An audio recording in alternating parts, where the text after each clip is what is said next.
নমস্কার, India news বাংলায় আপনাদের স্বাগত জানাচ্ছি। আমি ঋতুশ্রী মজুমদার। পর্দায় দেখা গল্পের মধ্যে লুকিয়ে আছে এমন বেদনাদায়ক গল্প যা আপনাদের অবাক করে দেবে।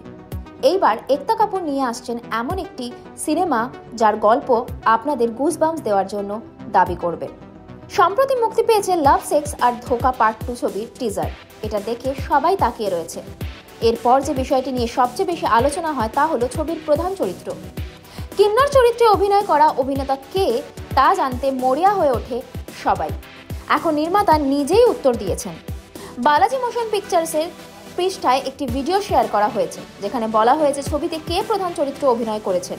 সেই প্রধান চরিত্রের সম্পূর্ণ কাহিনী জানার পর আপনার চোখ থেকেও জল চলে আসার সম্ভাবনা রয়েছে। একে বলা হবে গল্পের মধ্যে লুকিয়ে থাকা গল্পের সত্যিকারের উদাহরণ। ছবিতে তিনি শুধু একটি গল্পই বলছেন না, তার নিজস্ব যাত্রাও রয়েছে যা নির্মাতারা খুব ভালোভাবে উপস্থাপন করেছেন। লাভ, সেক্স আর ধোকা 2 এর প্রধান চরিত্র কুলু চরিত্রে অভিনয় করেছেন বনিতা রাজপুরোহিত, যিনি আসলে একজন ট্রান্সজেন্ডার। ভিডিওতে বনিতাকে তার বেদনাদায়ক যাত্রার কথা বলতে দেখা গেছে। বনিতা জানান তিনি রাজস্থানের একটি ছোট্ট গ্রাম ডুংরি থেকে এসেছেন। তিনি আরও বলেন, প্রথম থেকে চলচ্চিত্রের মাধ্যমে নিজের সম্পর্কে জেনেছি। যখনই আমি আমার মতো একজন চলচ্চিত্রকে দেখতাম, আমি ভাবতাম যে হ্যাঁ, তিনি আমার মতোই এবং আমার গল্প গুরুত্বপূর্ণ। আমার জন্য সবচেয়ে বড় অনুপ্রেরণা হলো পর্দায়ও মানুষ আমাকে পছন্দ করে। মানুষ পর্দায়ও ট্রান্স প্রতিনিধিত্ব দেখতে চায়।